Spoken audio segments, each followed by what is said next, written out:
So why RAG? So let's understand why RAG by looking at the situation without RAG. So without RAG, we have a model that was trained with a certain knowledge cutoff. So this means the knowledge inside the model is outdated.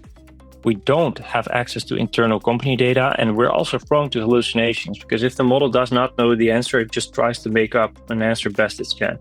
So we introduce an extra step where we're going to search through our documents database with the query that the user submitted, and the relevant pieces of information we are going to return back to the model to formulate its answer. So in this way, we retrieve some extra relevant, up-to-date knowledge, which makes that we have up-to-date knowledge. We do have access to internal company data, and we get more factual answers.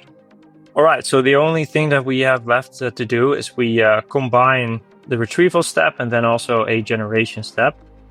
So for that, we can take our prompt and state something similar that we have just stated. So based only on the following information, and then we add the context, answer the following question, and then we add the question that we had before. Right, so what is an agent? So an agent is an AI system powered by LLMs and a system that enables LLMs to interact with external tools.